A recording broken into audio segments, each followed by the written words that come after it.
Assalamualaikum warahmatullahi wabarakatuh. Perkenalkan, nama saya Indah Zuliana Rambe dengan NPM A1A021067. Baiklah, dalam video pembahasan kali ini saya akan membahas tentang pengertian diksi. Pengertian diksi adalah keterbatasan kosakata yang dimiliki seseorang dalam kehidupan sehari-hari, dapat membuat seseorang tersebut mengalami kesulitan mengungkapkan maksudnya kepada orang lain. Sebaliknya juga, jika seseorang terlalu berlebihan dalam menggunakan kosakata, dapat mempersulit diterima dan dipahaminya maksud dari isi pesan yang hendak disampaikan. Menurut Enrel 1988, diksi atau pilihan kata adalah penggunaan kata-kata secara tepat untuk mewakili pikiran dan perasaan yang hendak dinyatakan dalam pola suatu kalimat. Jenis diksi. Yang pertama adalah denotasi. Denotasi adalah konsep dasar yang didukung oleh suatu kata. Yang kedua ada konotasi. Konotasi adalah suatu jenis makna kata yang mengandung arti tambahan, imajinasi atau nilai rasa tertentu. Yang ketiga adalah kata abstrak. Adalah kata yang mempunyai referen berupa konsep. Kata abstrak sukar digambarkan karena referensinya tidak dapat diserap dengan panca indera manusia. Selanjutnya ada kata konkret. Adalah kata yang menunjukkan pada sesuatu yang dapat dilihat atau diindra secara langsung oleh satu atau lebih dari panca indera. Selanjutnya ada kata umum. Adalah kata yang mempunyai cakupan ruang lingkup yang luas. Kata-kata umum menunjukkan kepada banyak hal, kepada himpunan, dan kepada keseluruhan. Selanjutnya ada kata khusus. Kata khusus adalah kata-kata yang mengacu kepada pengarahan yang khusus dan konkret. Selanjutnya, kata populer. Kata populer adalah kata-kata yang umum dipakai oleh semua lapisan masyarakat, baik oleh kaum terpelajar atau oleh orang kebanyakan. Contohnya seperti bukti, rasa kecewa, dan lainnya. Selanjutnya ada kata asing dan kata serapan. Kata asing ialah kata unsur-unsur yang berasal dari bahasa asing yang masih dipertahankan bentuk aslinya karena belum menyatu dengan bahasa aslinya. Sedangkan kata serapan adalah kata dari bahasa asing yang telah disesuaikan dengan wujud dan struktur bahasa Indonesia. Makna denotatif dan konotatif. Pengertian denotatif. Menurut Kerr, makna denotatif disebut juga dengan beberapa istilah lain seperti makna denotasial, makna kognitif, makna konseptual, dan makna ideasional, makna referensi, atau makna profesional. Pengertian konotatif.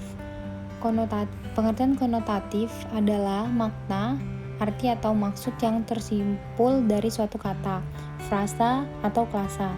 Membicarakan makna sama halnya berpikir keras mengenai arti dari sebuah objek yang dituju. Makna sebagai penghubung bahasa dengan bahasa di dunia luar yang telah disepakati para pemakainya. Kata umum dan kata khusus. Pengertian kata umum dan kata khusus. Kata umum ialah kata-kata yang memiliki makna dan cakupan pemakaian yang lebih luas. Kata-kata yang termaksud dalam kata umum disebut dengan hipernim. Dan sedangkan kata khusus ialah kata-kata yang ruang lingkup dan cakupan maknanya lebih sempit atau disebut juga dengan hiponim. Pada umumnya, kata umum memiliki beberapa macam kata, seperti kata khusus. Meskipun kata-kata khusus memiliki bentuk yang berbeda, maknanya tetaplah sama dengan makna kata umum. Kata konkret dan kata abstrak. Pengertian konkret. Dalam KBBI Kamus Besar Bahasa Indonesia, konkret berarti benar, ada, atau berwujud nyata. Sementara kata konkret secara umum adalah kata yang memiliki makna acuan, objek yang bisa dilihat, dirasakan. Contoh dari kata konkret seperti sepeda motor, pesawat terbang, lemari, ibu, bapak, dan baju. Pengertian kata abstrak.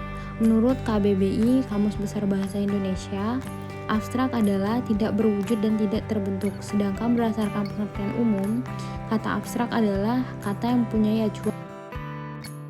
Contoh kata abstrak seperti indah, cinta, bebek, cantik, bagus, semangat, sedih, dan bahagia. Selanjutnya ada sinonim. Pengertian sinonim. Sinonim adalah Persamaan, terdapat 3 jenis sinonim, yakni sinonim mutlak, sinonim semirip, dan selingkung. Berikut pengertian dan contoh sinonim kata. Sinonim kata adalah suatu dari sekian materi pelajaran bahasa Indonesia yang cukup menarik untuk ditelusuri. Berdasarkan KBBI, sinonim diartikan sebagai bentuk bahasa yang maknanya mirip. Macam-macam sinonim. Yang pertama ada sinonim mutlak, kedua sinonim semirip, dan yang ketiga ada sinonim selingkung. Baiklah, berikutnya ada pembentukan kata. Kata adalah salah satu unsur yang sangat penting dalam bahasa. Untuk dapat digunakan dalam kalimat atau peraturan tertentu, maka setiap bentuk dasar, terutama dalam bahasa fleksi dan agluntasi, harus dibentuk lebih dahulu menjadi sebuah kata gramatikal, baik melalui proses afiksasi, proses reduplikasi, maupun proses komposisi. Pembentukan kata ini mempunyai 2 sifat. Selanjutnya, kesalahan pembentukan dan pemilihan kata. Kesalahan bentuk. Faktor afiksasi memegang peran penting dalam pemakaian bahasa Indonesia, khususnya dalam segi pembentukan kata. Menurut posisinya, afiks atau imbuhan bahasa Indonesia terbagi dari 3 jenis imbuhan: jenis awalan, akhiran, dan sisipan. Di antara ketiga jenis imbuhan, jenis yang disebut terakhir tidak begitu produktif dalam peristiwa pembentukan kata. Karena itu, kesalahan pemakaian jenis imbuhan tersebut tidak begitu banyak digunakan para pemakai bahasa Indonesia. Dan kesalahan berbahasa dalam penggabungan imbuhan. Dalam peristiwa pembentukan kata sering terjadi peristiwa penggabungan imbuhan, baik antara awalan dengan awalan ataupun antara awalan dengan akhiran. Dalam hal ini terdapat 2 macam penggabungan, yaitu penggabungan yang dilakukan secara serempak dan penggabungan yang dilakukan secara bertahap. Hal yang pertama misalnya terjadi pada kekuatan, perdebatan, pemukulan. Dan selanjutnya adalah kesalahan pembentukan dan pemilihan kata. Pada bagian berikut akan diperlihatkan kesalahan-kesalahan pembentukan kata. Yang pertama, penanggalan penanggalan awalan ber, peluluhan bunyi c, penyampaian kata dasar, dan bunyi s, k, p, dan t yang tidak lulu, awalan ke yang keliru, dan lainnya.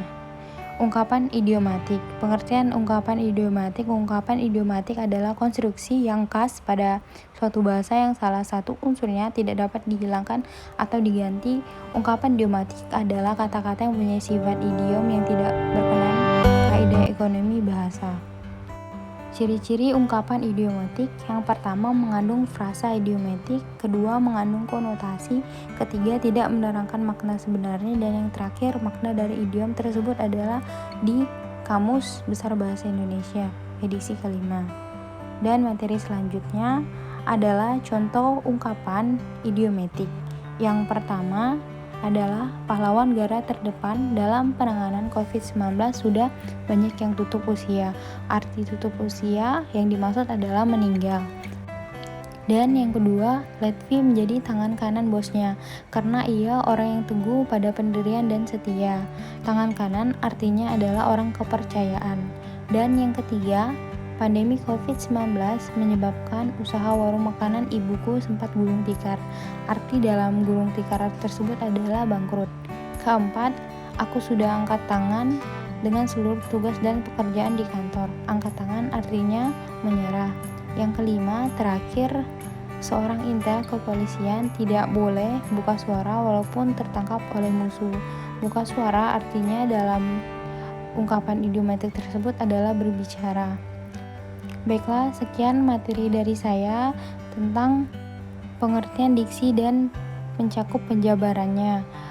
Mohon maaf jika banyak kekurangan dalam video saya mohon ampun. Terima kasih. Wassalamualaikum warahmatullahi wabarakatuh.